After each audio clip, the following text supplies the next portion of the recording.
बिस्मिल्लाहिर्रहमानिर्रहीम एंड अस्सलाम वालेकुम। I am your maths teacher teacher Ayesha और मैं आपको AA पब्लिशर्स में वेलकम करती हूँ। एज यू नो कि हमने एक नई और इंटरेस्टिंग बुक स्टार्ट की है जो कि है मैथ्स फॉर प्री नर्सरी, और अब तक हम कुछ कॉन्सेप्ट्स उसके कवर कर चुके हैं और अगला कॉन्सेप्ट जो हम कवर करने लगे हैं वो भी है एक कंपैरिजन।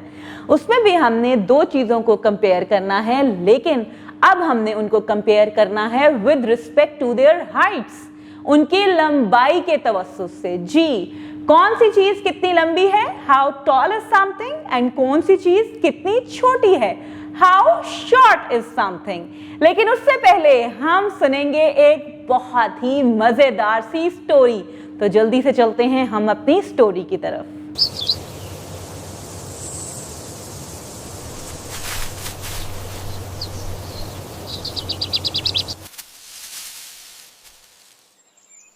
काश मैं आसमान को टच कर सकता।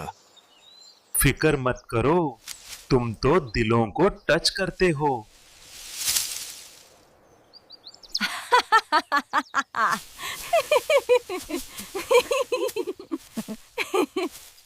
सब्ज घास पर दो दरख्त खड़े थे, एक लंबा और एक छोटा। छोटे दरख्त ने कहा, काश मैं आसमान को छू सकता। लेकिन लंबे दरख्त ने मुस्कुराया और कहा, फिक्र ना करो, तुम दिलों को छूते हो। और फिर क्या हुआ, दोनों हंस पड़े और हवा चलने लगी।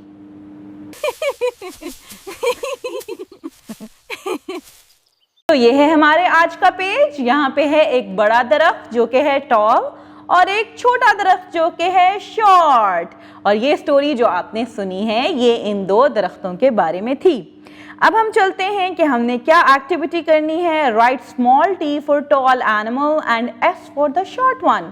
टॉल के लिए हमने टी लिखना है और शॉर्ट के लिए हमने एस लिखना है। तो हमारे पास है यहाँ पे एक जिराफ और एक monkey. Which one is tall, my dear students?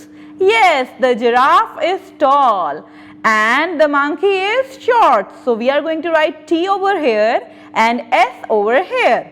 Teacher's note: introduce the concept of tall and short by showing real life objects. Demonstrate the difference between tall and short by using your hand.